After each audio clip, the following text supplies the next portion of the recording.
Ça se passe là-haut. Astronomie, astrophysique, cosmologie, astroparticules. Par Éric Simon. Ça bouge pas mal du côté des étoiles de notre galaxie. Les mouvements de plus de 320 000 étoiles, mesurés par le télescope européen Gaia, révèlent que le nombre d'étoiles qui vont s'approcher près du Soleil dans le futur, à moins de 7 années-lumière, est de l'ordre de 90 tous les millions d'années, avec pour les plus forts rapprochements de potentiels effets de déstabilisation du nuage d'Oort et d'éventuelles pluies de comètes s'abattant sur le système solaire interne. Du fait du mouvement du Soleil dans la galaxie et du mouvement des autres étoiles, qui n'ont pas toutes les mêmes vitesses ni même les mêmes directions, des rapprochements sont inévitables et ont déjà eu lieu dans le passé. Pour qu'une étoile commence à produire un effet gravitationnel sur le nuage d'Oort, le grand réservoir de noyaux cométaires entourant le système solaire, il faut qu'elle s'approche à 400 000 unités astronomiques, environ 6,5 années-lumière, sachant que le nuage d'Oort s'étend, lui, jusqu'à environ 100 000 unités astronomiques. Rappelons que Neptune se trouve à 30 unités astronomiques du Soleil. La compréhension des mouvements passés et futurs des étoiles de notre galaxie est un des objectifs de Gaia, qui est en train d'enregistrer des centaines de millions de positions et de vitesses dans sa mission qui doit durer 5 ans. 14 mois après le début de la mission, le premier catalogue comportant plus de 2 millions d'étoiles a été récemment publié. L'astronome britannique Corinne Baylor-Jones, qui travaille aujourd'hui à Heidelberg en Allemagne, au Max Planck Institute für Astronomie, a travaillé avec les données de ce premier catalogue, ainsi que sur des archives d'autres inventaires d'étoiles, de Hipparcos notamment. Il parvient ainsi à tracer les vitesses relatives de 320 000 étoiles par rapport au Soleil, à la fois dans le passé et dans le futur. Parmi toutes ces étoiles, Baylor-Jones en trouve 97 qui vont passer à moins de 5 parsecs, soit 16 années-lumière.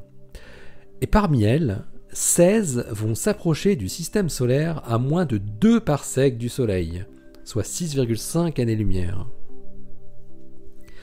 L'étoile, connue depuis assez longtemps, qui remporte la palme du rapprochement le plus spectaculaire, s'appelle Gliese 710. Une étoile naine de type G qui a une masse de 60% de celle du Soleil.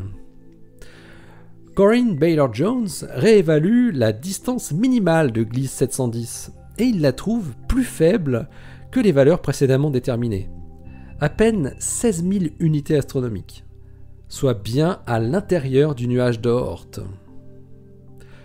Ce passage rapproché aura lieu dans 1,3 million d'années. Inutile de préciser qu'à cette époque lointaine, Gliese 710 deviendra l'étoile la plus brillante dans le ciel visible depuis la Terre. Sa vitesse à proximité du Soleil sera relativement lente, presque 14 km par seconde.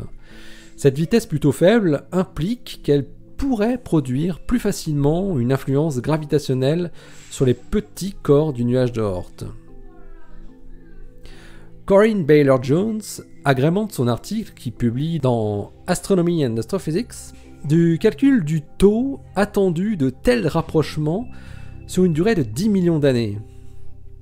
Le chiffre qu'il obtient est impressionnant puisqu'il y aurait, en moyenne, 545 visites par million d'années à une distance inférieure à 5 parsecs, et dont 87, toujours par million d'années, qui passeraient à moins de 2 parsecs, soit 400 000 unités astronomiques, et parmi celles-ci, une vingtaine à moins de 1 parsec.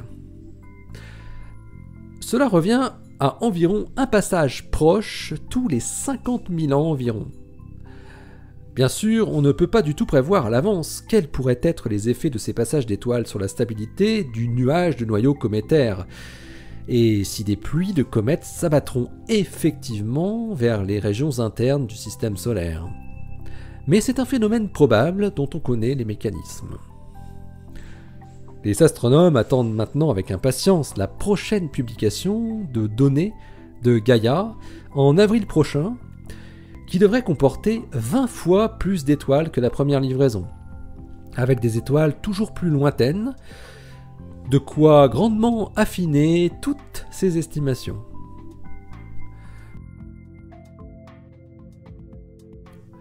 L'article de Corinne Baylor-Jones est paru, ou va paraître, car il est sous presse, dans Astronomy and Astrophysics.